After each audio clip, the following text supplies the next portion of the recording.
Doing that right now. Okay, now then in any case, it's preparing to start the live streaming. Then I think we can start now. Hello Okay. everyone, good afternoon here. Okay, it took again So, hello again. Here, Ana Lúcia Araújo. Nice to see each one. And good afternoon. We are here to relaunch the Slaveryarchive book club that existed during the pandemic until the end of 2021.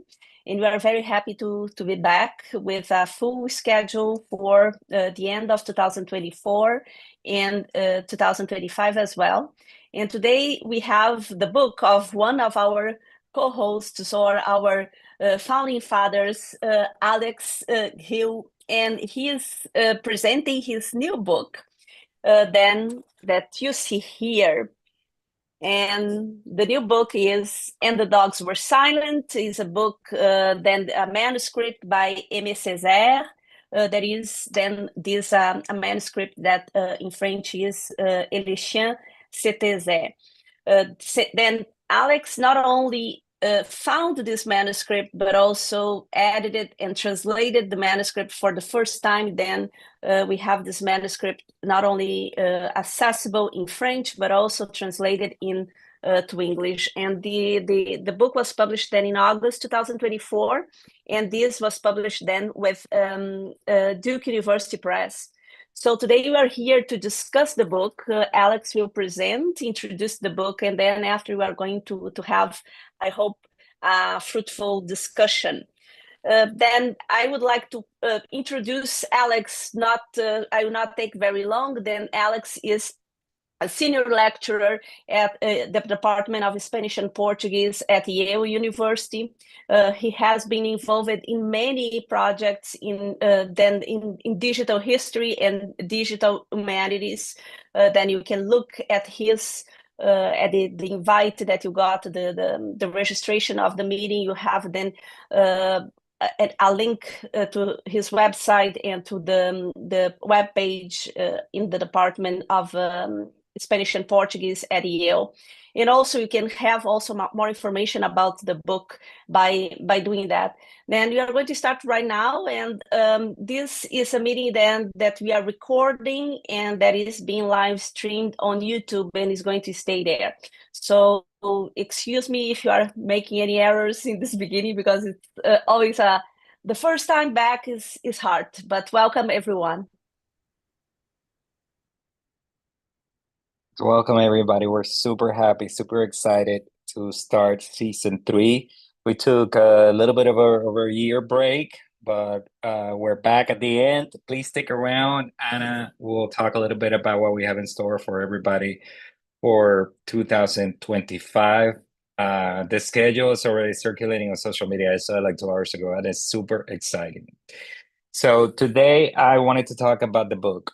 Now, one of the things we always assume when we do this is that not everybody has read the book that we are talking about that day. So I'm going to introduce the book to you. So those of you who have read it, you'll find a little bit of redundant information, but it never hurts to refresh our memories before starting a conversation with each other. So I was going to cover 4 things that I think will be helpful. I'm not going to give away everything, so to entice you to get the book if you haven't gotten it. Those 4 things are, 1, how I found this lost manuscript. That's a story that people like. Second, I'm going to go over a little bit of the circumstances under which this manuscript was written and revised, and then I'm gonna move to the text itself and talk about a little bit about the plot and some of the themes in the text that you will find, and I'll finish with a small comment on translation and my approach to translation here, which some people have found useful. So let's get started. So this play, Les chiens, taisaient, without the 5 dots, is well known and the dogs were silent. It's well known to scholars of Francophone literature and specialists of Césaire. He published a, a, a closet drama, sort of poetic drama. He called it a tragedy, with that title in 1946. In a collection of poetry. It was actually just the part of a larger collection of poems. It was the longest poem by far in that collection, taking over more or less like half of the book itself. The collection is called The Miraculous Weapons, Les Armes Miraculeuses. And since then, he revised the text a little bit for publication as a standalone play in 1956 with the same title, And the Dogs Were Silent. Uh, he didn't actually change that much from the original 1946 publication to that 1956 standalone volume. But that's a text that most people know. That's a text that, for example, Fanon quotes a lot in both of his most famous volumes. You will see Fanon referring to lines by Césaire. It's usually this play with some references to the Cahiers d'un retour au pays natal, the notebook on a return to the native land. The text is the same one that Jean-Paul Sartre is looking at when he writes his preface to the famous collection of Black poetry. And there's evidence that this text was influential in the independence movements in Africa and the Caribbean during the 60s and 70s. Now, this text is well known, and the dogs were silent without the dots. Now, the text that I translate here, that I added, because we did include in this edition, it's a bilingual edition, we did include an edition of the original manuscript besides my translation of that edition. This is not that. It has the same title, and it shares more than 50% of the lines of the published version. But it is a completely different work. And those lines that are repeated have been rearranged, completely reformulating this text. This one is, and I don't hesitate to say it, a completely different work of literature. This one is not a closet drama, for example. Let's start there. This one is a honest to God play meant for the stage in 3 acts, historical drama based on the Haitian Revolution.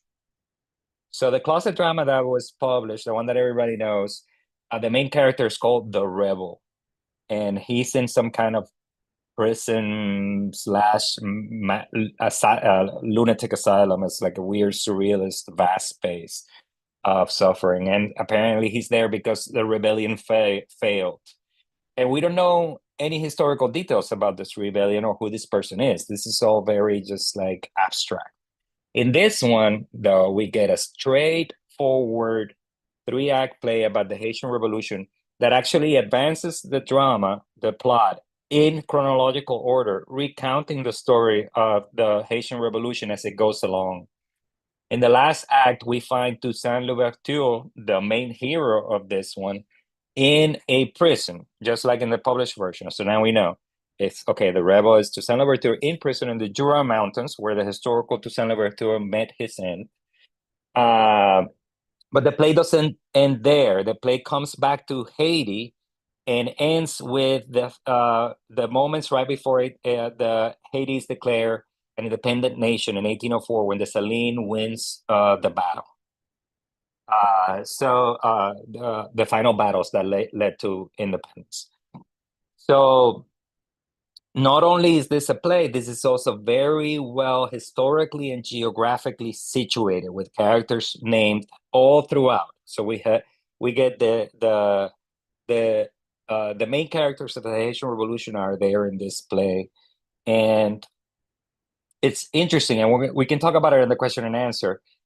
This edition that I did for this is already a sort of later stage of development. I'm working from a manuscript that I'm going to tell you how I found. I'm working from a manuscript. It's a later stage of development he had even more characters from the Haitian Revolution that don't make it into the final version that was published by Duke Press. That because he had deleted them in the manuscript, like Biassou, for example. One of the characters that actually he was Toussaint's boss. They went to fight on the Spanish side, and Biassou actually the Spanish offered Biassou all kinds of titles and stuff like that, and Biassou signed up for them, but Toussaint didn't. A fact that's going to become important when we talk a little bit about the themes later on. Anyway, so a play based on the Haitian Revolution, and to conclude, the a difference that is super important to me is that as opposed to the published version that everybody knew, the previously published version that everybody knew, this one celebrates Black victory. And it's about, and that victory and avenging violence is very present in this text, which is not present in the one that is published. In the one that we already knew, we see a defeated rebel who's still holding on to his revolutionary ideals despite temptations from everywhere. But in this one, what we see is the armies of Dessalines winning the war, the prophecy of the revolution becoming a reality in the nation of Haiti. So those are major differences here. So this manuscript, we didn't know about it until 2008. I was a graduate student then at the University of Virginia, and I was working on Césaire already, but I was working on Césaire and others as part of my dissertation. I was interested in the ways that sort of theological, what we can call theological ideas of the avant-garde and modernist writers uh, uh, in Europe at that time were influencing writers in modernism and avant-garde in the Caribbean. So super boring dissertation. Super glad also that I didn't end up writing it. Now, while researching Césaire, is why I encounter a problem that a lot of graduate students encounter, which is when there's a subject matter that has been done by a lot of scholars, you're always afraid that, oh, you're not going to find anything new to say. Everything has been said before and stuff like that. So I had to devise a strategy for how I was going to go about like trying to find new things to say. And I started reading all the not only the everything that had been written about Césaire, but everything that had been written about Césaire's friends. And this is how, in a biography of a small poet, a minor poet named Ivan Gol, I found a footnote that said that there were some manuscripts from Césaire, signed by Césaire, in a small municipal library in Saint-Dié-des-Vosges, which is a small town close to the border with Germany in the Alsace-Lorraine region in France. So I work with the Agence Universitaire de la Francophonie and the CNRS in France, told them, hey, there might be some manuscripts here. Why don't you finance me to go over there? And they did, a graduate student to support me. And when I got there, I discovered that they had a some proofs for the Cahiers d'un Retour Pays Natal and this manuscript for Les Chiens taisaient. I was more interested in the Cahiers d'un Retour Pays Natal, so I didn't even look when I was there. I didn't even look at what was in front of me. I just scanned everything that was there in the boxes. When I came back to the United States, like 2 or 3 months later, I actually sat down to read the manuscript, and that's when I discovered, oh my God, this is not what everybody knows. And of course, the rest is history. After that, I had to write my dissertation on this thing. The reason the manuscript got lost in the first place is super interesting too. Césaire finishes writing this manuscript in 1943, right after Vichy was defeated. And the Vichy government had left Martinique. He sends this text to André Breton in New York in November by mail to see if it can be published in New York. Breton passes the text to Ivan Gol, who is the guy who's been translating Césaire and publishing a couple of his small poems, to see if Ivan Gol could get it published. 2 things happen. One, Césaire changes his mind about publication for reasons that will become evident as this conversation progresses. And tells Breton to to not publish it.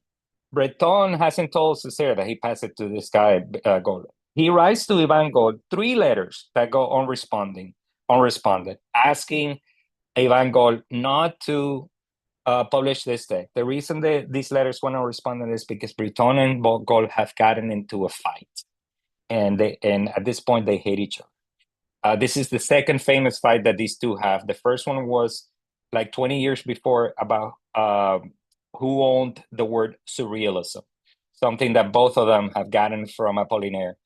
But I'll let you Google that one. Hilarious. They had already gotten into a fist fight in Paris 20 years ago, and in New York they went and got into another fight.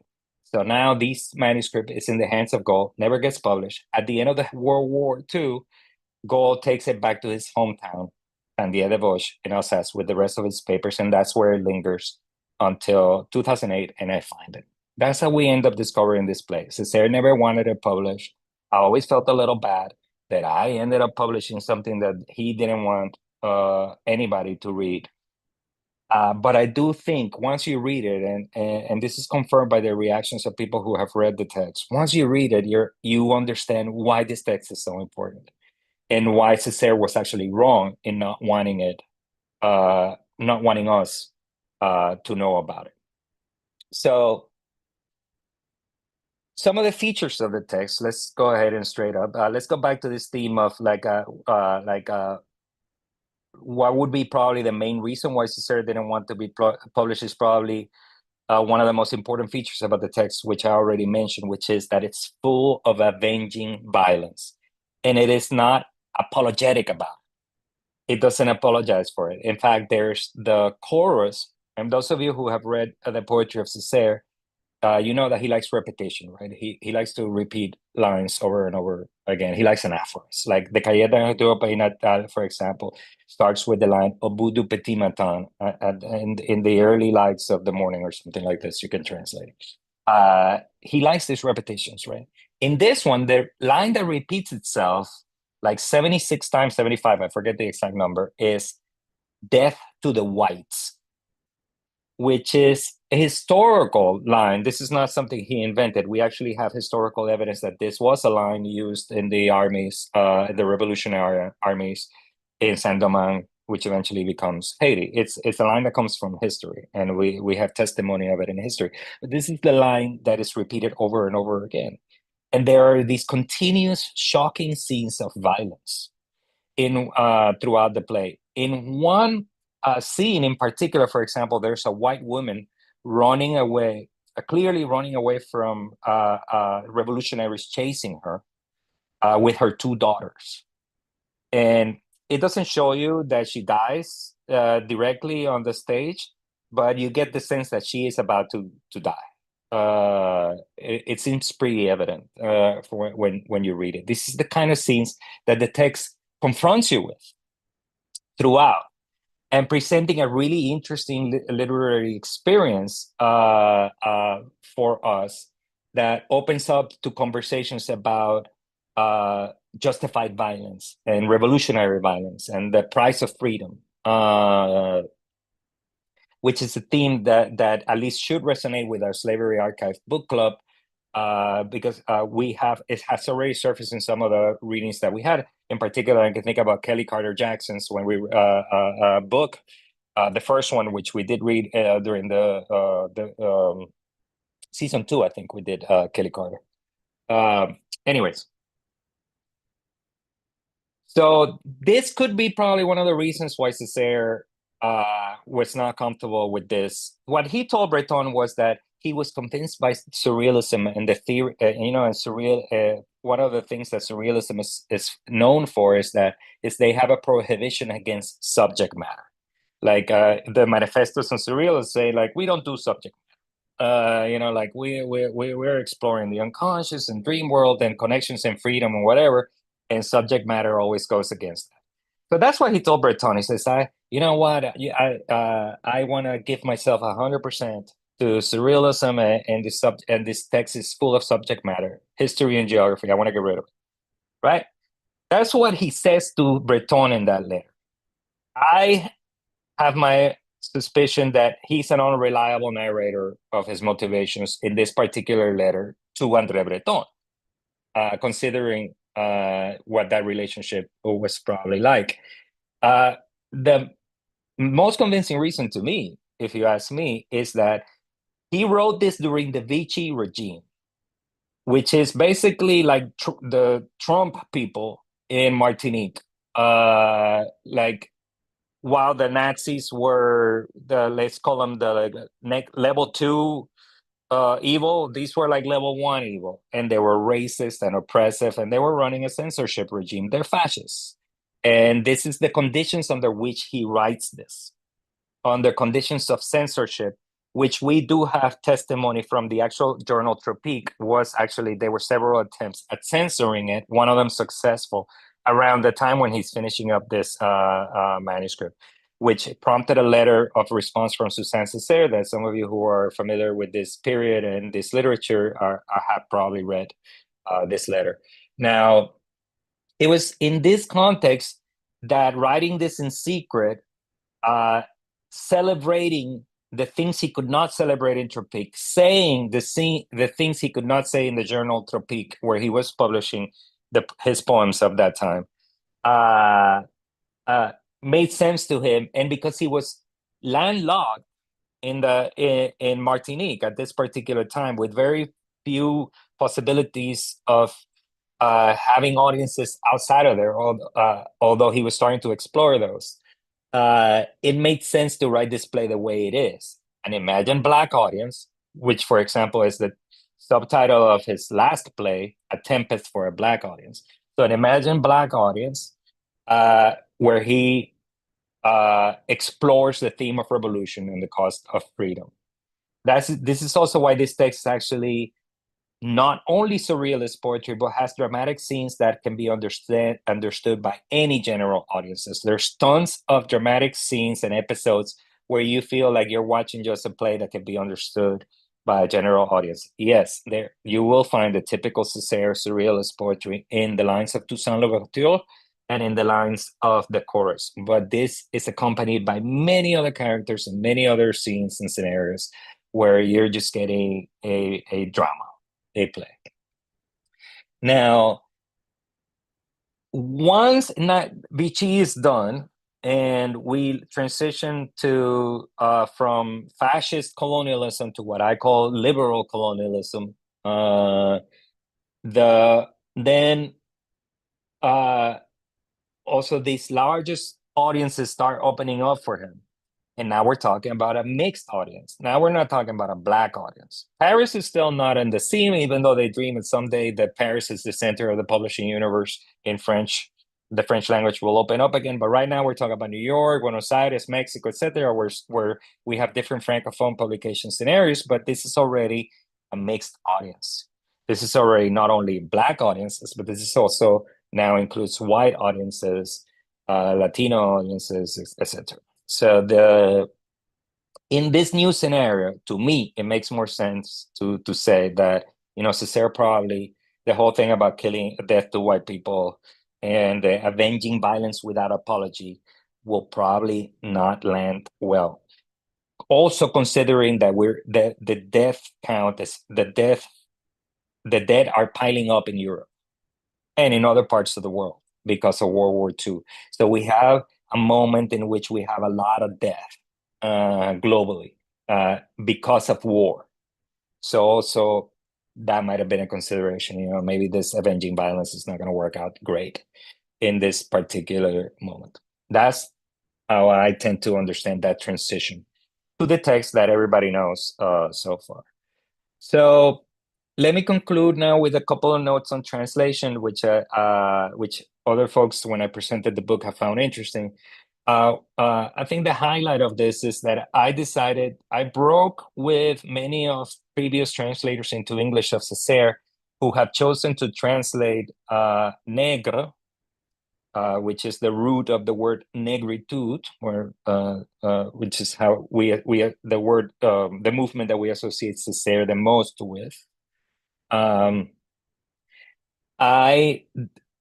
argued that it doesn't make any sense to translate this as the N word for many reasons. The main ones being that the justification for this in the past has been that this is pejorative, and this was originally pejorative, and but then it got reappropriated by some Black cultures and in a non-pejorative way, and therefore this kind of flip that happens between in French too, where it is pejorative and then not pejorative, that this kind of flip justifies. But I don't think that that's a very surface level analysis. When you start looking at the historical trajectory of how these things flip, and you will notice that they are very different and don't temporally align at all. And in fact, in this case, Césaire himself is responsible a lot for flipping it in French. But also because you could say the same thing about the word Negro and about the word Black itself, which in Spanish still going through a historical process that is not that French and English are not going through anymore. So, anyways, none of these language traditions in Portuguese. I will let Ana tell us what that trajectory has been in Portuguese, but and none of these languages align with each other, and they all seem to participate in different kinds of flips at different times in time. So, given the particular way in which the use of that word today is actually going to close the conversation rather than open the conversation and distract us from the subject matter ahead, I decided not to do it. But also, and this is the part that actually has had some translators look at me funny. I said in the introduction that I also think, and I believe this wholeheartedly, it does matter who does the translation. I'm a light-skinned Dominican. Now, even though I have West African ancestry, nobody I know would call me Black without irony. I do have friends who do call me Black, but they're very ironic when they say it. Now, the person speaking or doing the translation matters, and pretending that the translator doesn't matter, I don't think it's helping us in the work of translation. So if this was translated by a Black translator or a Black author, you know what? We can have different arguments here about what's the right use of this word, but this is being translated by me, and I'm very aware of that. That's the argument I made about translation. We can discuss whether I'm on the right tack or there are better ways. I just want to confess that translating poetry is one of the hardest things I've ever done in my life. This whole thing was so difficult. And it wasn't only issues like this, like how to translate gender, how to translate race. It was things like how to translate the French word de, which in English can be of, from, and many other things. And Césaire abuses that word like you have no idea in his poetry. Everything is that. And the thing is that it's never clear whether it's from, of, belonging to, not belong. Anyways. My kudos to the people in the room who have translated poetry. You guys are true heroes. So with that, I think we can just have a conversation. And of course, both people who have read the book. I have one of the persons who wrote the blurb for the book is in the room. Marlena is there. So people who have read the book, people who have not read the book yet. Super happy to talk. Thank you, Alex. Thank you so much. I believe that those of you in the audience, you can turn on. I see Marlene video. Then Marlene this is means, waving her hand. Yes, I see her hand, but which means that if you want to turn on the video when you are going to ask a question, you can do that. I have several questions, and I think that I will not start asking questions, but what I find fascinating, and it was not, we didn't premeditate that, but it happens that we are going to have Alex, and then our next book club will be Marlene with her new book on Henri Christophe, and then Dessalines with Julia Gaffield later in the second semester. Then to some extent, what we are starting doing today with this work that Alex did is to start a longer conversation about then the Haitian Revolution, Haitian history, and all the issue of slavery, resistance against slavery in Saint-Domingue. Now, if you want to And the ask memory of it, because remember, this is the memory of it, because he's working in the 20th century. So he's yes. thinking, and he's in the World War II thinking, what role is this going to play now? You know, and scared of like the implications of it now. Sorry, I interrupted you. I No, get no, no. excited. We'll get to It's it. We'll exactly get to it. that, because the manuscript, there is everything that we have been talking about in this manuscript. But so, if you have a question, you can perhaps start raising your hand. I have Adolfo as the first, and Adolfo, perhaps then you can unmute yourself and say your last name just for me to prevent me from misspelling your name. Please go ahead. Thank you. It's Al Zufar. Al So Zufar. far, so far. All right. Okay. So thanks for this translation. Thanks for putting this together. So my question may not be easy to answer. So I know in the 1940s, Haiti itself is going through, or according to Haitian historians, and one in particular, Listy Maniga, Haiti itself is going through a process where uh, ethnography or anthropology is becoming big, and history writing and like oral history and that kind of stuff, right? So, and a guy like Aimé Césaire is not, he's only spending a few years in Haiti, right? So he's like, Less than one. He yeah, goes in 1944 after he has sent the manuscript. He does most of the revisions while he's there. And this is the sort of the last year before this is the end period of the Elite Scott regime there. And he's hanging out with ethnographers and philosophers because there's a lot of philosophy on the ground. In fact, there's the one of his most famous texts from this period is a treatise he wrote on poetry, poetry and knowledge, la poésie, la connaissance. He wrote it there as a philosophical intervention. He's hanging out with in this huge conference with a bunch of ethnographers, anthropologists, and philosophers. It's big there at this particular time, but it's also this is planting the seeds for what eventually became the toppling of Elie Lescot's regime the year after, when Breton comes and reinforces everything that happened in 44. Yeah, go ahead. Sorry. nothing, no worries. So my big question is, I think you've partly answered it. Like, what's his relationship with like ethnographers, with historians? Where is he getting this information from on like on the Haitian Revolution and that kind of stuff? And like, if we were to judge this play, like beyond, I think that often things are judged as like interesting because they take the side of Haitians or because they speak about but like if we were to judge this play in terms of like the truth and like in the depth of the work, like pretty much like how would we That's a good question. I have some answers. They're not it's not the full picture, but I'll give you some good threads to pull on. So in terms of history, we have textual evidence from the play itself that he's drawing from 19th century historians in Haiti. The types of historians that Marlene Dowd and Chelsea Stever, both in the room, have covered in in their works. So there's a rich, rich, rich Haitian historiography that is available to people in the Atlantic world through libraries, especially in the French-speaking parts of the world.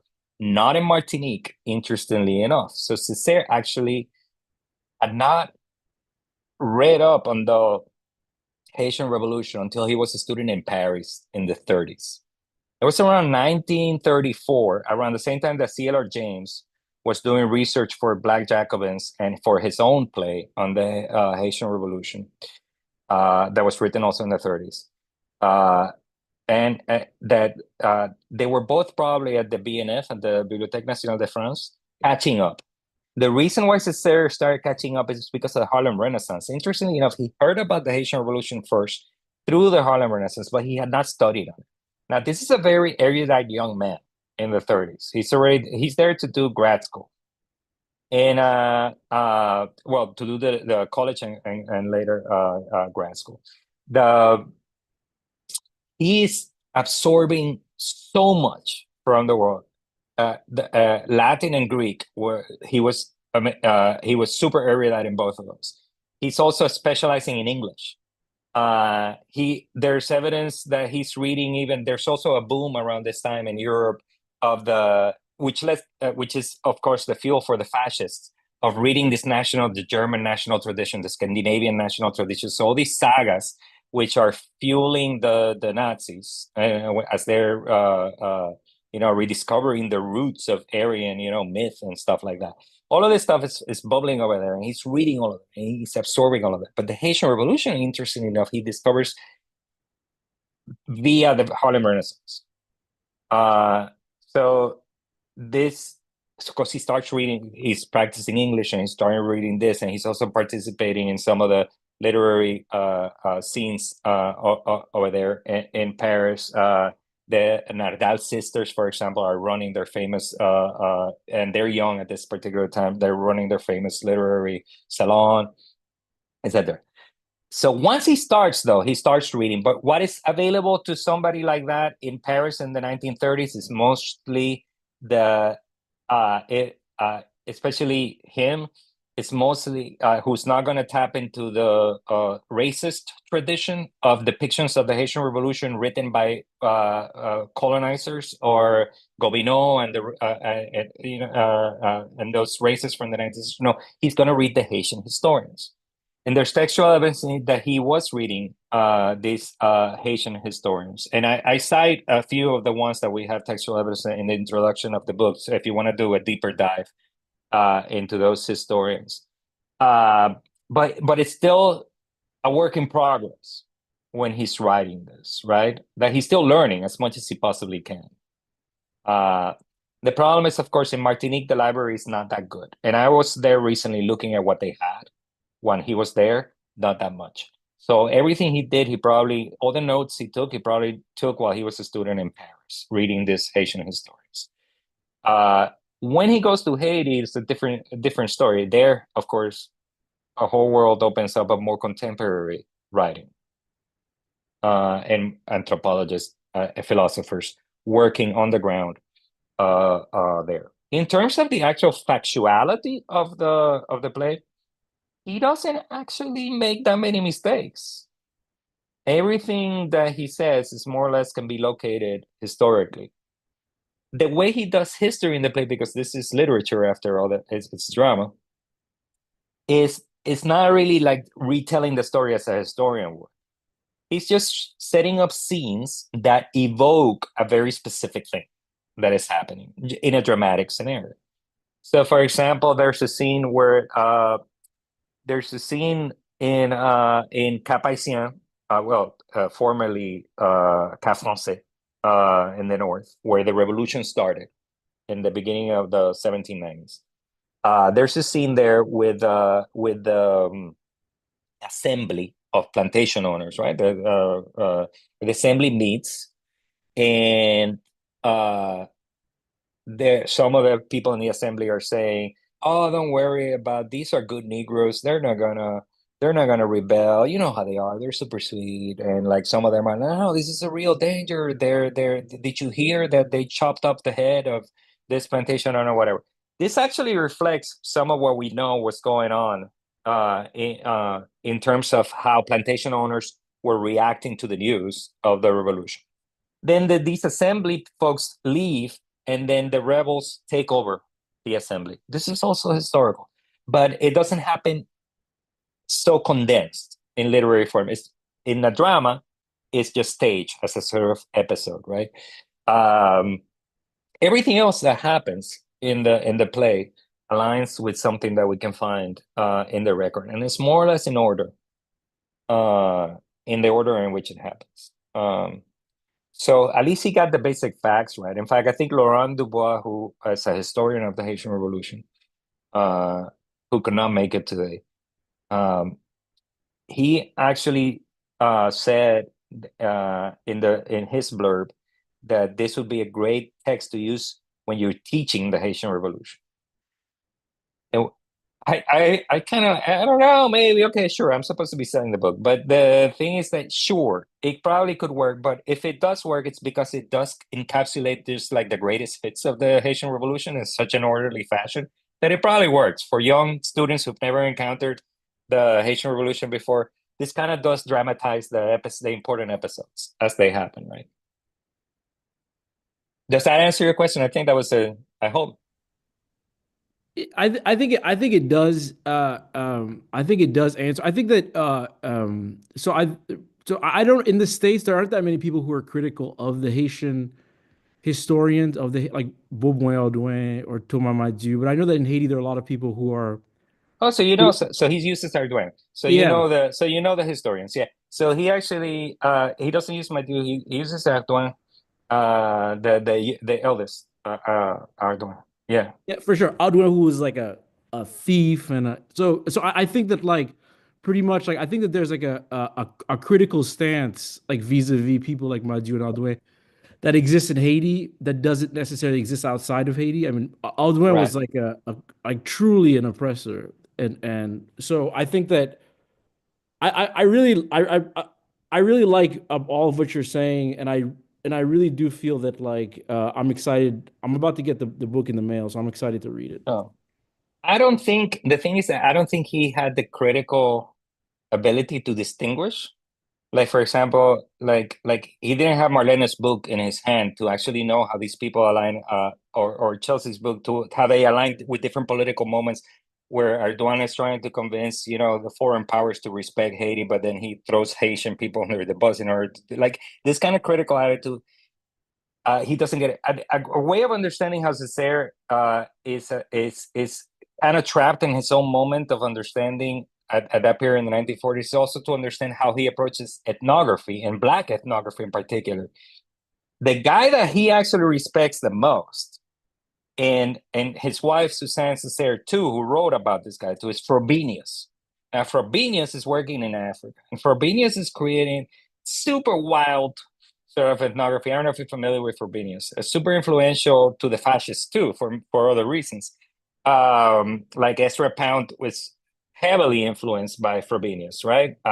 The idea of the padeuma that we still encounter in literary classes comes from this guy.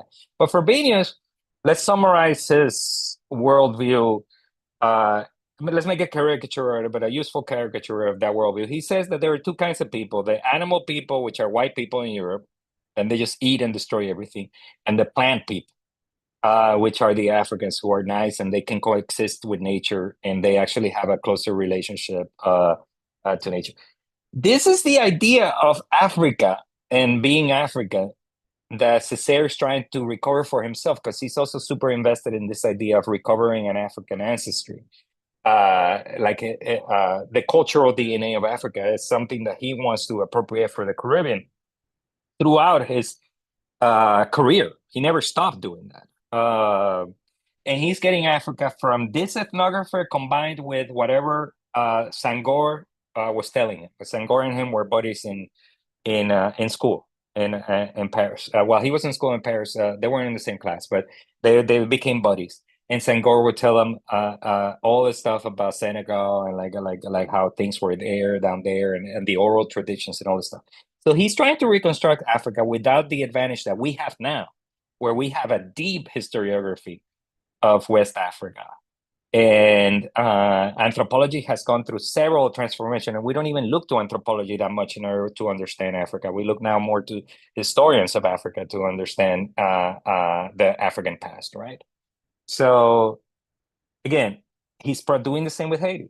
He's not approaching this with the sort of critical understanding we have in hindsight 70 years later.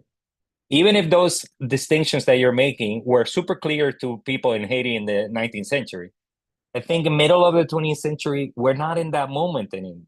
And I don't know. I would let Marlena speak to this, not me. But in 1940s, during this elitist regime, uh, I don't know how these it's called whether Ardoin, Madu, and these people were actually still vibrant as part of the conversation amongst Haitian historians of the 40s. I don't know. As something that we have Marxism now trying to reevaluate everything in Haiti around that time. So I don't know. I haven't done a deep dive on that yet. Maybe I should. Actually, it's super interesting now that I think about it. I think Chelsea's working in the 20th century too. She might be able to say something to that. Thank you so much. I don't want to take up. I know other folks have other questions. I But don't want. Adolfo, are you? Do you work in Haitian historiography too? No, I grew up in Haiti. I collect Haitian history texts and that kind of stuff. I work in politics now in the States, but it's just like a passion of mine, that kind of stuff. But my personal views are that I think that I like listening to Vodou songs for Haitian history. Like there's a Vodou song that basically says "C'est dans la ville au camp créole." Like it basically states where it starts, right? It starts at a place called Villocamp, and a whole bunch of people start to ask for change. So I think that there's like also there's Haitian history according to Vodou songs, which I think it's like an elegant. If you ever listen to Vodou songs, there's like an elegance to it. So I think I like it for its aesthetic reasons. But you're the historian and One of stuff. my shortcomings. I'm not a historian. I'm a literary historian, which is a weird historian. It's like literary critics don't accept me, and historians don't either. So I live in this middle ground, like a literary historian. The I one of my shortcomings in life is that I actually haven't learned Creole yet, which I want to change at some point before it's too late, so that I can listen to those voodoo songs, but also you and me can talk in Creole at some point. For It's sure. in the to do. It's in the bucket list. It's in the bucket. I'm Dominican. I'm from the Dominican Republic. This is it's a life. It's a duty imposed to me by how stupid my country is on these issues.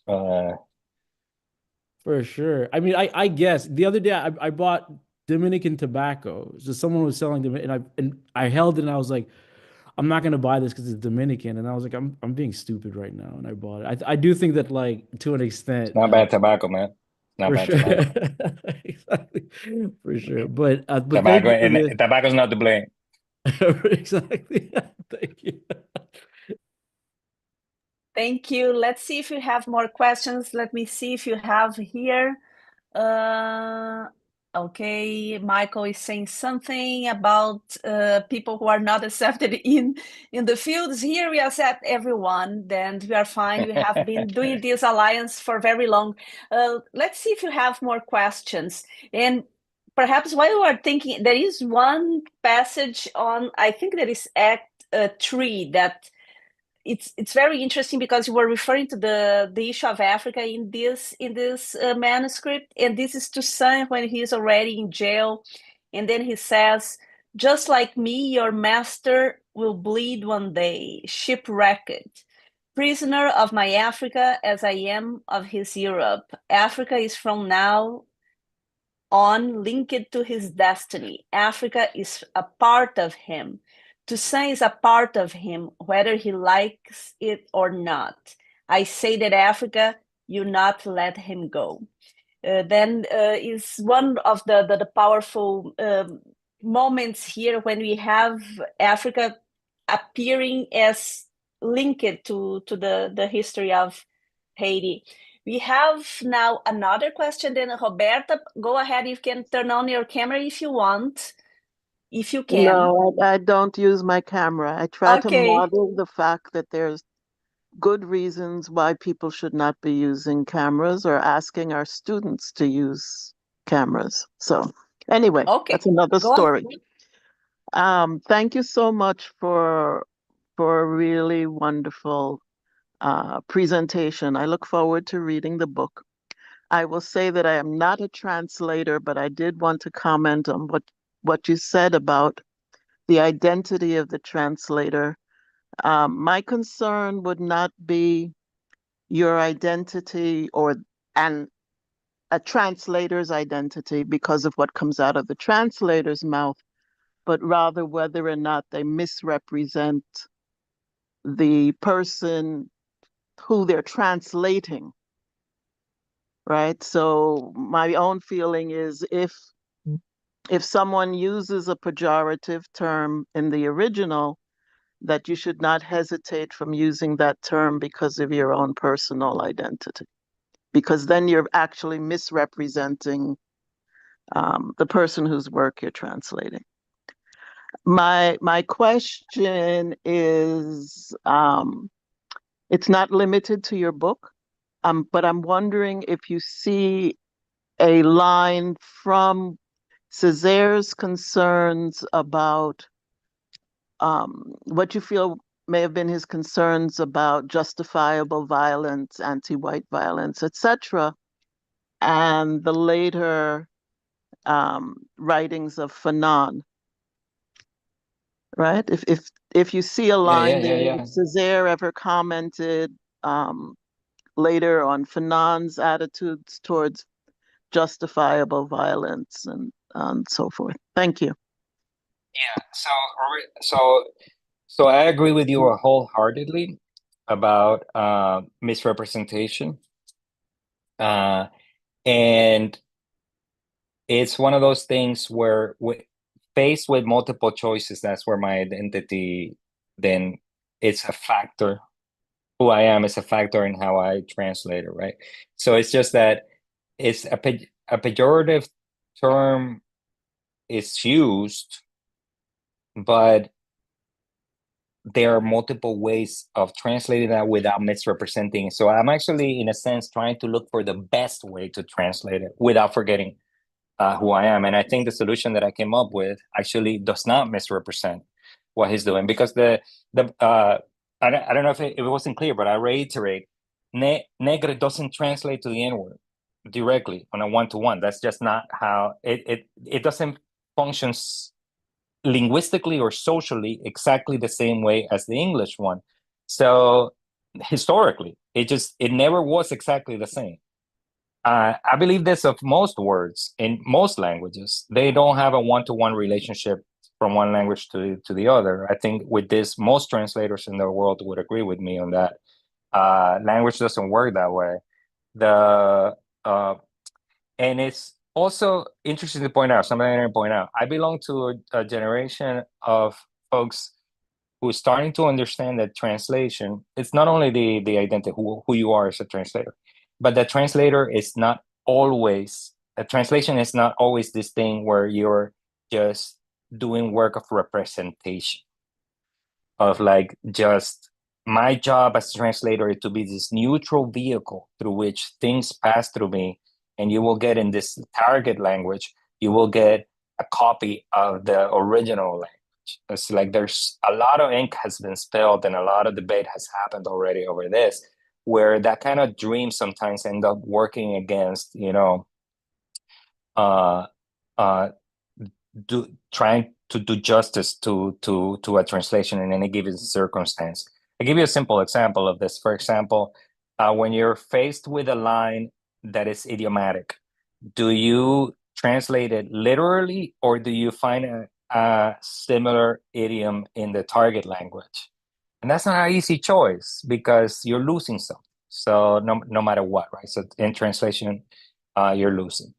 We're also living through a period right now where we are discovering a lot of super interesting work in what can be called antagonistic translation. A lot of poetry in the Caribbean right now that is multilingual is actually not trying to translate to represent in good faith like the original, but it's actually just trying to play with the audience. That's not what I'm doing here. I'm here solidly trying to represent what Césaire said in the best possible way that I can in English. But that's also part of the context. So in terms of the line with Fanon, Césaire never acknowledged it. But obviously, if you read this play and you read Fanon's chapter on violence, you will find a lot of echoes. And it's really funny that Fanon always had something nice to say about Césaire. Whenever he quoted him, he had critiques of Césaire, but he always found something in Césaire that supported his ways of thinking. There's a myth going around that Fanon was Césaire's student. Fanon was never in Césaire's class at the Lycée Solcher. He may have known him in real life and definitely known about him before Fanon joined escaped the island to join the freedom fighters. But it is super clear that Fanon has been influenced by Césaire. So the line is there, but only for us to discover it when we read it. Césaire never acknowledged it. Even though Fanon talked a lot about Césaire, Césaire did not talk that much about Fanon. He said several things about Fanon later in life, mostly positive, but never saying, hey, he obviously took, my ideas on justifiable violence to do his thing. But the main reason for that too is, remember, Fanon never read, that we know, this manuscript. Fanon read the published version of this, the one that everybody knew. And in that one, we don't have the sort of elaboration of justified violence that we find in this manuscript. Fanon didn't encounter it. Interestingly enough, around the time that Fanon was advocating for revolution to cleanse, sort of like in order to restore dignity to the Algerians, but also to other African nations, that you needed to have this cathartic violence. While he was doing that, Césaire was actually trying to convince Martinican people that revolution was not the answer. By the time that Césaire became a politician and became a mayor and a congressman in La Assemblée Nationale, that question of revolution was always there. It was floating in the air. It was always there in Martinique, of becoming an independent nation, etc. Of course, Césaire famously was the congressman when departmentalization happened, and he actually was representing the voices of many of his constituents when he supported departmentalization. It didn't happen. It didn't go the way they wanted it to go, which they wanted to achieve equality with France in terms of benefits and stuff like that, economic equality. It didn't work out that way. Revolution was always there, but Césaire always said revolution has a cost. I think part of it too was his experience in Haiti. He saw how the what was then called the mulatto class, is the term that he uses around that time, of the government of Elie Lescott, was actually oppressing the agrarian, mostly Black classes in Haiti. He saw also. He knew very well how the United States and France had both kind of like undermined the potential for Haiti to grow and to develop. He knew that price to pay, but he also had gone through World War II. He knew the price of war, so he was not for revolution. On the contrary, we have testimony from Césaire trying to calm down people so that they don't resort to that. He would warn them. We have a video of him saying, revolution is not what you want.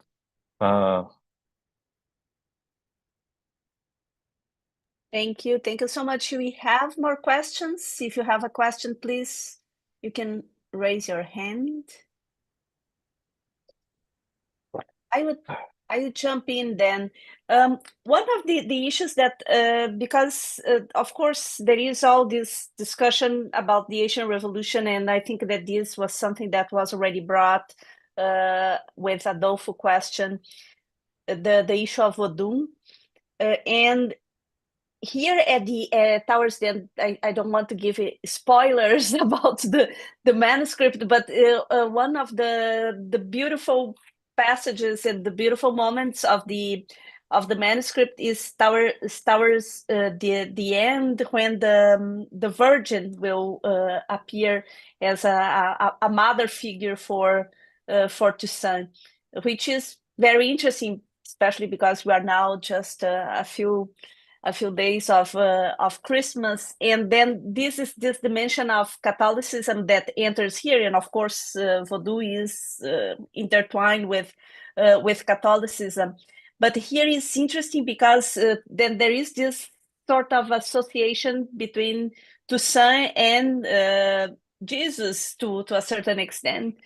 Then I don't know if there are discussions about this, if you have this in the previous manuscripts as well. So this is one of the questions. And the other question would be regarding how, because this is something that we already brought before, this is not a primary source. It is a work of art that is in dialogue, of course, with the historiography of the Haitian Revolution and with the existing primary sources. But at the same time, it gives so much openings to study the history of the Haitian Revolution. And I would ask you if you would have ideas in terms of, or would open to the others also in the audience, in terms of how do you see that this manuscript could be taught? Because there are many ways of doing that. Then from a historical perspective, then of course we have an account, we have the historical characters. At the end of the day, also for those teaching, then in a department of languages, you have the text in French, you have the text in English. There is even a possibility, I don't know if anyone thought before or if it was already done, not with this specific manuscript, but with the siblings, to produce a play with this manuscript, if it's something that you consider doing. I was thinking about the case of Ada Ferrer with the Aponte rebellion. Then I think that Ada was involved in producing a play with Aponte's story, and there was also an exhibition that emerged from that. And we do not know Aponte's book, but we can imagine how it was. And here you have the kind of text. Then we don't have visual images, but you have a text that can offer those possibilities as well. Then I would like to see if you would have, or if people in the audience would have ideas regarding that, but also the question of the Holy Virgin. Yeah, so I'm going to take that as three questions. So the Virgin, the teaching, and the theater. Isn't the Virgin passage so interesting? So for those who haven't read the book, but read the other one, the one that everybody knows, the theme of temptation and the protagonist refusing that temptation is present in both. That trope is there in both, and it is a dominant trope. The more dominant than the one that everybody knew before, the one published in 1946. The whole structure of that other one is just several visitors come to this prison and try to convince the rebel that his rebellion is for nothing, including his son, his lover, a bunch of people. And the whole place about him like standing his ground. I'm giving 100% to the revolution, and this is my life. My life is to rebel for dignity against slavery and for Black freedom. And that's why the original, the one that everybody knew before, is powerful and influential. It was this like rebel unwilling to compromise. We have that trope here too, and the Virgin episode is one of the temptations. There's other temptations, and interestingly enough, in that last act, in the third act where the Virgin happens, there's also his Black nourrice. I don't remember how I translated, but it was the woman who raised Césaire, Toussaint, not necessarily his mother, his nourrice, his Black nourrice, who one would imagine is a sympathetic character. This is not the white Virgin Mary, who's definitely on the side of the colonizer, coming as a sort of metaphor for the fact the colonizer comes with religion, right? It says like what they give us in exchange for our freedom is religion, with salvation, which is not a good deal to something to anybody with common sense. But that scene is also right next to the one with the black nourrice, and both of them get rejected. Because the black nourrice is like saying, "Oh, you're a good boy. Don't, if you behave, things will be better for you." And it's not that dissimilar from the black virgin, from the virgin. And I think what's happening there with the virgin, it actually has to be read with that with the nourrice, which is that what he's saying is that the temptation is coming from both sides of the house, right? It is internally from within the black community internalized. We can internalize our own freedom, and our pressure to give up on the fight for freedom can come from there, and it's not that different from the pressure we're getting from this more easily recognizable, antagonist, which is the virgin. I think that's how I read it, as obviously the Catholic Church is dominant in Martinique at this particular time. And in fact, there's only two schools in Martinique at this particular time: the public school where he was teaching, and the Catholic school, which is where the rich white kids were. During the censorship regime of the fascists, the press was mostly the Catholic press. So most of the big press that replaced all other sort of like more Republican venues around this time. It's also the religious press, right? It's the Catholic. So for a black audience in Martinique, which I imagine is who's reading this, the Virgin is easily recognizable as like this thing coming from the Beque, from the white colonizer, right? But what's interesting is that the black woman, it doesn't sound that different from her in this case. I think that's how I read that passage. Teaching this, I think, Laurent already, I mentioned, said that this could be useful in a history class. In a literature class, this is full of things that you can use. One of the most interesting things about this play is Césaire's relationship to voice and this question of who's doing the speaking. So going back to Roberta, don't worry, I didn't think what you said was a critique of my translation. I think what you said was actually super fair and important to consider. There's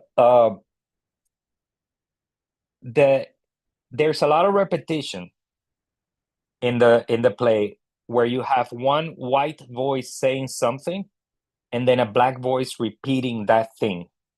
Exactly the same, but it means something else, even though it's the exact same words. So you remember that scene I was telling you about when they were in the assembly? So as they're leaving the assembly, the white planters are leaving the assembly. One of them sings a song that was famous around that time. It's à la Martinique, c'est ça qui chic. This is a famous song. It's a song that actually, the music to that song comes from a very racist Broadway play at around time. Broadway, of course, at this time is super racist, 20s, 30s, full of blackface and all kinds of stuff, right? So there's this song that is playing on the radio around this time that says, in Martinique, that's what's cool, would be the literal translation. I think I did something a little bit more poetic in the way that I translated it. But when the person singing this as they're leaving the assembly was the same person saying, these Negroes are good. They're not going to do anything. Don't worry. And he's singing, in Martinique, that's cool. And then when the rebels come, kill everybody, and install themselves in power, one of them sings the same song and the same line. But when you hear that person singing it in Martinique, that's what's cool. That means something completely different, doesn't it? And it's still the same thing. Well, that language play, which Henry Louis Gates Jr. will call it signifier or something like this, the language play is present throughout the whole play. And it's more importantly present in the way that Toussaint as a character, the main character, is the only one who seems to be really fighting for Republican values. Liberté, égalité, fraternité.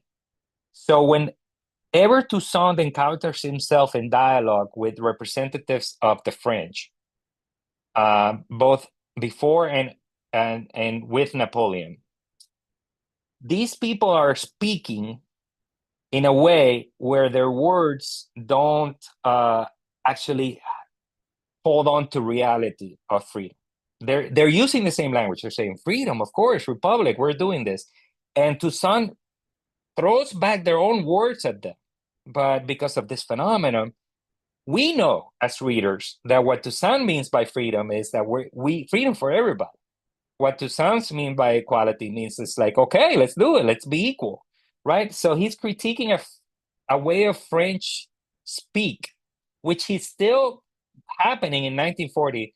And I am sad to report it is still happening in 2024 in France, where the French speak in a particular way, but their words don't mean the same when they say it and when we say it, right? Or when the rebels say it. So that's a literary theme. In a literature course, you could have a whole module on this idea of like, isn't it interesting in literature when you can actually have the same things meaning different things just with characters depending on who's saying it. Let's explore that. So literature classroom, I think this would be great. Going back to theater classroom or staging this in a theater play. Oh man, that's a dream. I've tried to, my dean, Mark, wrote to, because he's from theater before becoming dean in the humanities here. And he wrote to his department and he tried to make it happen, but they haven't. And the funny thing is that we have actually a lot of Black actors in Yale Theater. So right now it's actually like more than 30% or something. It's huge. The amount of, in terms of the size of the whole department, the Black troop there, it's enormous. It would be amazing, but they haven't shown interest. That's the thing. You have to grab them. So before they show interest, they have to read the book. But it's like telling the students to please read the book and this kind of thing before they get interested. I also was in Martinique recently, and I was with the Césaire conference in Cologne. And there was the guy who runs the Black theater company in Paris. And I gave him a book, and I'm hoping he reads it. Because after my presentation, he was like, "Oh, this is super interesting," and I said, "Ah, but they'll never present it in Paris. You know, Paris won't go for this whole death to the whites thing right now, especially with reparations. All the talks we're having about reparations. Nothing is impossible. Y a rien d'impossible." I'm like, okay, man, read it, please, and please tell me because this would be a dream to see this stage. And I know they always forget about us historians or literary historians when it comes to time to produce the things. But you know, it's fine. If I can hang out a little bit, I would die to see this in Paris. You read the text. This would be hilarious. Unvarnished celebration of Black victory over the French armies. I don't think look, when I spent a year as a graduate student in Paris. We used to play pool at the billiards, and nothing would drive the French students more crazy when we reminded them that the Haitians defeated the armies of Napoleon. They would get, Napoleon, it was defeat, Wow. you know, this kind of thing. Yeah, but this know. year now, like the 200th anniversary of the indemnity, 2025, then I think that it would be perhaps the moment. I keep faith that it's possible. We have three people with their hands. Then Alexandra is the first, then Laura, and then Michael. Alexandra, go ahead, please. Hi, first off, congratulations on this book. It's fantastic. I've only read half the play so far, but the introduction was wonderful. So my congratulations to you. I wanted to just add one little comment to the conversation about the appearance of the Virgin. At least and this is what literary texts are kind of out of my wheelhouse, but when I was reading it, I was thinking more about the diasporic practice of spiritual apparitions, particularly the figures or how they're interpreted as Catholic saints.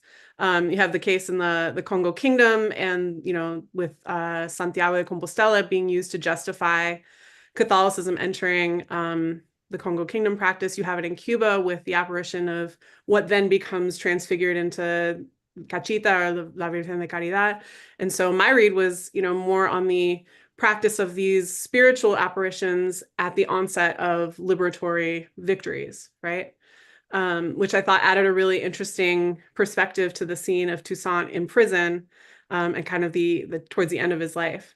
I also wanted to say, as soon as I read this would be perfect for my imaginative ethnography class, and the way, the tradition of like Du Bois translating some of his historical scholarship into fictive practices, as well as Zora Neale Hurston, and just the kind of contemporary ethnohistory, and imaginative practice. So I just wanted to make those two comments, but also ask you, the work of translation is so complex, and you've talked about it today, but looking back now that it's been published, is there anything you would have done differently per se in terms of translating practices? Oh, the whole thing. I can't read it. I have tried to read it after it gets published, and I can't stand it because I'm like, oh, I could have done this better.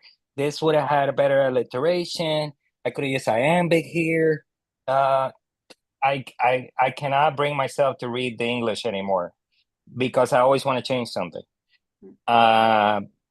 And this is a translation I worked on for like 4 or 5 years, where I would like just revise things, add things, revise things, revise things. This is already has gone through 5 or 6 rounds of me like, I don't like this. This will be better solution.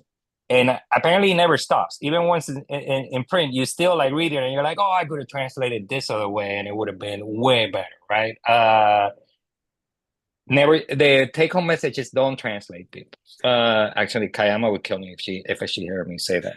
I just wanted, for everybody in the audience who doesn't know Alexandra has this beautiful digital humanities project on Cabildo de Regla in Cuba.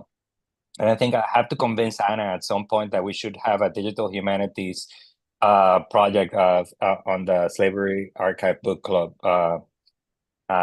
Beautiful project. Check it out, Cabildo de Regla, if you haven't. I struggle with the idea, and I think Anna was driving at this in her question, whether this was an apparition of the Virgin that actually can be interpreted through the lens of what, for lack of a better term, some have called Haitian syncretism. And I just couldn't see it. I couldn't see it because of the context of Martinique, in which the Catholics were super clearly associated with the bad guys. It still are. Like, go to like the Catholic school is still the rich school. Super fancy. They have way like they just redid the Socher, but the private one is still like, and that's where the money kids go. And also all these old leftists are now, black leftists are also sending their kids there now because, the world is what it is. But I'll reread that Virgin passage to see if maybe give it another chance, to see if this is playing with a little deeper than I read it myself. And there is a comment by Adolfo. There is also a deep love for the Virgin in Haiti, both Catholic and not. Because, when I was thinking about the Virgin, I was thinking about Haiti and not Martinique. But yes, from the point of view of Césaire, when he was writing, then he had never been to Haiti, and he only knows Haiti through the historians like Madiou and Agodouin, etc. So, and that doesn't come through in those history books that much, does it?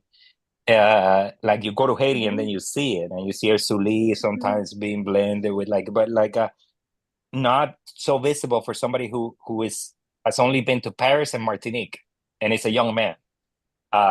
Yet he hasn't seen it yet, and he took out the Virgin. By the way, the Virgin disappears from the published version of 1946. Let's move to get Laura and Michael. Yeah, Alex, thank you so much and congratulations. I've read so far Brent Hayes Edwards' introduction and your introduction, which were both just so very helpful. I am very eager to read the play, but I also have a question about it as theater, because it's not just a manuscript, it's the manuscript of a play.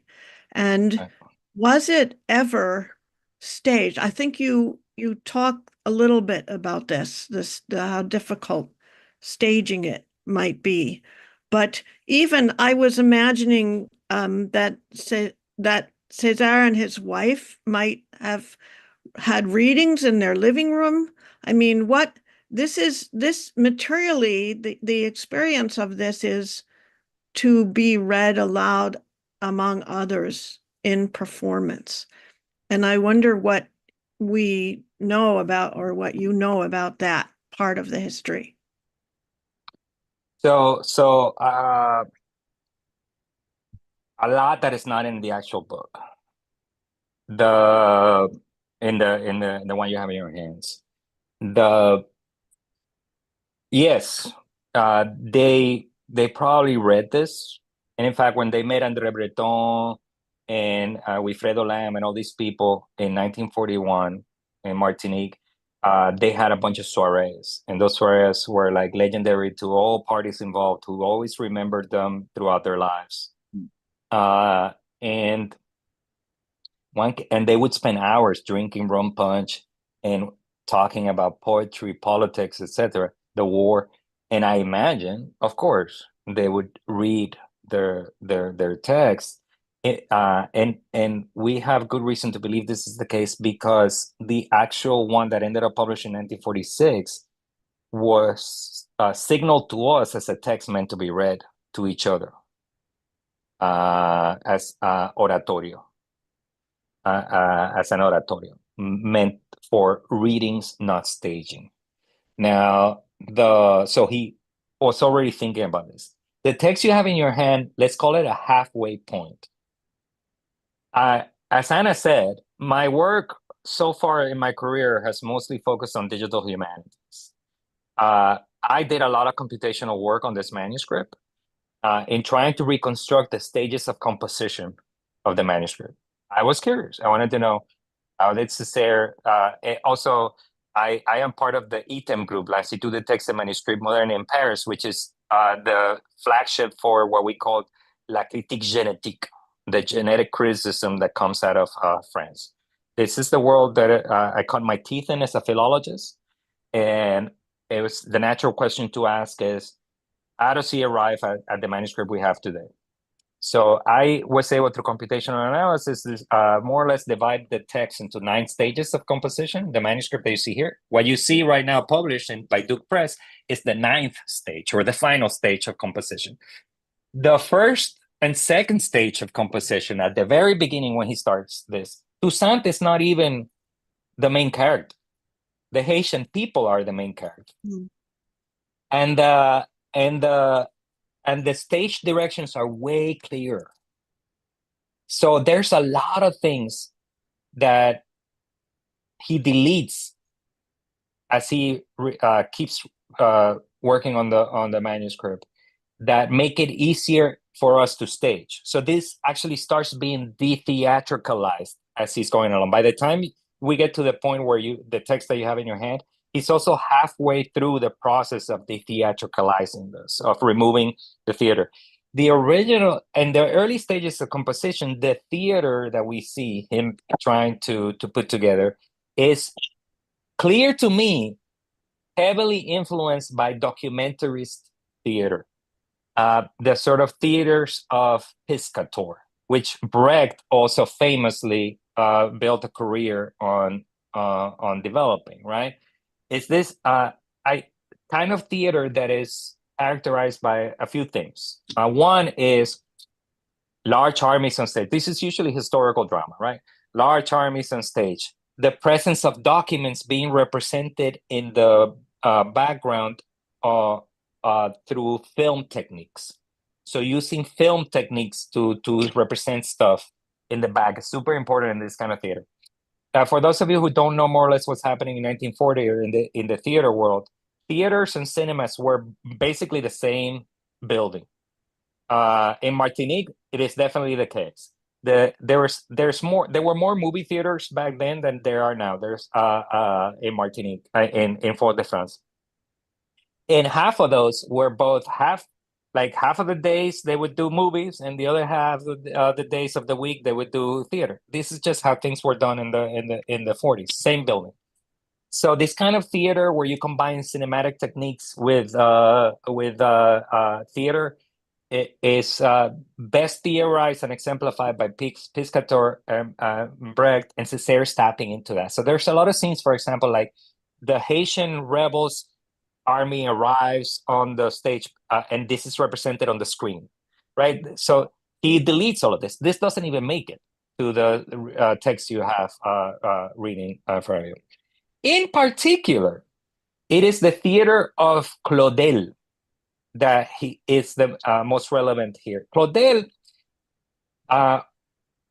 was also flirting with documentarist theater in the 1930s in a play he calls The Book of Christopher Columbus. And he wrote this super massive, super crazy play that everybody is easily available in any library everywhere.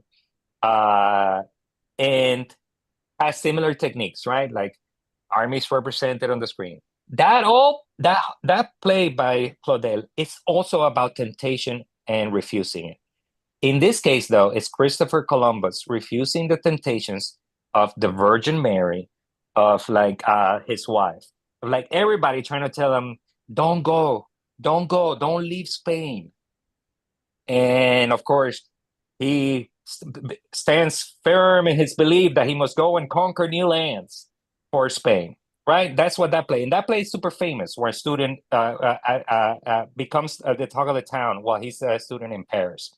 So he's obviously reads this and then flips it on his by still using the same techniques for the theater, but this time it's more like the reverse. Okay, so the colonizers came, resisted their own temptations to come and enslave us all and destroy indigenous communities, etc. This is a play that reverses that and now shows the revenge against that, still borrowing the same kind of tropes and the same kind of theater techniques. Whether this got staged in Martinique or not, I can give you a very clear answer. No, there is absolutely no historical evidence that this was staged in Martinique at that time. We have the whole run of both movies and theater plays that were staged at that time. I've looked at it. I will talk a little bit more about the movies in a forthcoming publication because I think Césaire loved movies, and this text is full of that love. And I haven't talked about that yet. But no, this wouldn't have been. They had the fascists in government who were super racist, and they would have never, ever, ever allowed this to be played. In fact, if they found out that he was writing it, he probably could have gotten in trouble. Yeah. So no, in fact, if we staged this at Howard, it would be the first time ever staged. Well, I hope you do. And that's why I was asking about the readings in the living room, because they would have had to have been clandestine for it to be out loud. Yeah, absolutely. This text probably only a few people know, and those people probably hung out with the Césaires in their living room. And they were trusted, part of the inner circle of people of trust. Thank you. Thank you, Laura. And now we have what I think is our last question from Michael. Join us, Michael. Hi. I was wondering to what extent, to an extent, this question was answered before when Alex said that Toussaint Louverture is not a major character in the play, but I was wondering to what extent Césaire and the play address the controversial idea that in the as the revolution evolved, Toussaint was not always looking to separate. So I was wondering to what extent that the manuscripts and the play address that idea. Oh, it does directly. Toussaint is, in this manuscript, a firm believer in republicanism. He says it. In fact, he has the line, I didn't know I separated. he's talking to now Napoleon's representative. Napoleon's representative says like, we come back to reclaim the island, the territory of Saint-Domingue for France. And Toussaint's response right away is, I didn't know we had separated from you. So that is addressed directly. In fact, it's super interesting to read how he's already thinking about this integration with France at this particular moment, when we know that 4 years later, 3 years later, he's going to actually vote for departmentalization, right? So that they can stay part of France. But we shouldn't go too far with this, because the thing is that the play doesn't end with Toussaint, ends with Dessalines declaring independence for Haiti. So even though Toussaint believes in republicanism, the play does the switcheroo. The play begins with Toussaint talking to the chorus, and it's all this prophetic language about how Toussaint will become king. It's like several pages of this prophecy of Toussaint rising and Toussaint becoming king. But the way the play develops, the fulfillment of that prophecy doesn't come in the form of Toussaint himself. It comes in the spirit of Toussaint being reincarnated in Dessalines, but with that added element that Dessalines actually didn't stay. Dessalines actually understood that in the play and in history, understood that freedom would come by having a complete separation from France and to become an independent and sovereign nation. And the play ends with that. And it has a line where it says, where the crowds are cheering Dessalines, and they say, Dessalines, Dessalines, Toussaint, Toussaint, where they equate Dessalines with Toussaint. That's when you, as a reader, realize that prophecy has been fulfilled. But it's not Toussaint, it's Dessalines. And that the answer to the double speak was simply to get a divorce. That the French would never gonna go, the language games of the French were not possible to overcome. You had to actually just simply break, which is what Dessalines is. Thank you, Alex, and thank you, Michael, for the question. I think that now we are going to conclude, and then just to tell you, to say thank you all who attended. It's a pleasure to be back with you again. And just to tell you that we now have a full calendar of talks for next year, starting in January. But before that, then this is the book that we have been discussing today. And this is a manuscript by Aimé Césaire that was translated and edited and found by Alex Gil.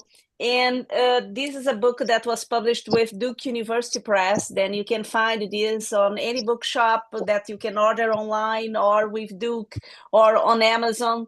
And it's an interesting read, especially if you are preparing courses for the next academic year. And also, don't pay more than $30 for it. There are some scammers selling it for $100 out there. Buy it directly from Duke. Basically. Yeah, $100 only if you have Alex's signature. Then this is going to increase the value of the book.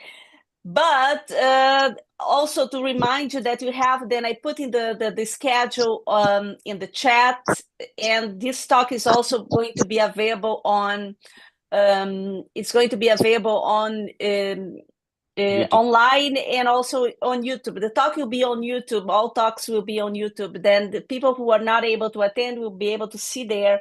And just to tell you that the next book talk is going to be on January 18. We're always going to meet on Saturdays at 2 p.m. And this allows people who are in Europe or in Africa then also to attend, even if it's going to be late hours. And Marlene Dowd will be the next one then on January 18 with her new book, The First and Last King of Haiti, The Rise and Fall of Henri Christophe. and this is a book published then with Penguin Random House, and the book is going to be available then first week of January. And we are going to be then disseminating the information about this next one already starting this week. And get the book. It's a big book, but a book then Marlena doesn't hopes... know how to write small books. That's my... Yes, and we love big books, especially those written by women. But then get the book, and if you are not getting the book right now, you are going to get the book after the book club of January 18. And after that, we have several other talks, including my own book. We have several books on then the Spanish slave trade and the slavery and its memory. We have books also on Africa. It's going to be interesting because most part of the time we had in the past a lot of focus on the United States, and this year is going to be a little bit different.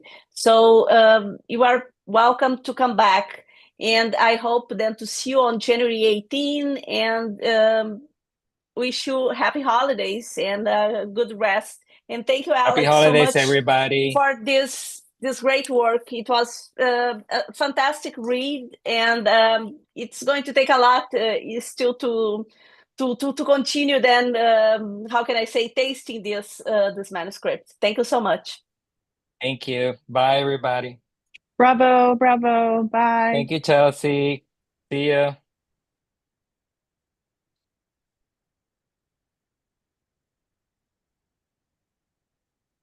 Okay. Stay, Anna, so that we can talk about what we need for January 18th.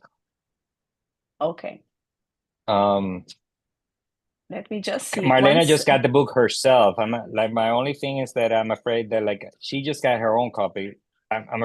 You think people will get a chance to get their books? Oh, yes, I think so. Let me just I need to remove people. Okay, let's see. Yeah, I'm removing. Yeah. Okay. Yeah, you think it'll be okay? You think people will get the text?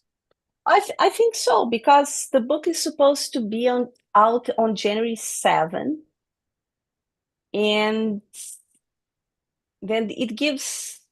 It's gonna be, but classes People will not read. have started. Yeah, it will be okay. I mean, Yeah, I'm getting an early copy. I'm probably getting my copy next week when I see Marlena. So yes, I'll just. But you got the PDF? They haven't sent me the PDF yet.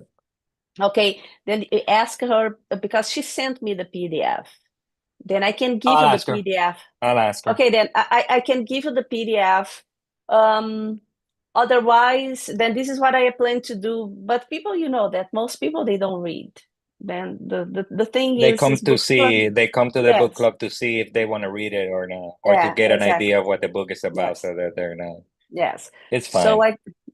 So I think that this will work, and she is the one who decided for this date, because of course there is a trade book, but at the same time, anything that is not on US, it can be big. You can be famous, like whatever. If it was in Europe, in England, perhaps it would hit better. But in the United States, it's so focused on, and also the book is a big book, and certainly a book that is dense. Whereas Did you people start reading it already? Yes. Then what people do is what they want to read is it's not. I have read recording. everything that Marlena has written, and I keep telling her to please write less. That No, I love that, but what I'm saying is the problem of the I am still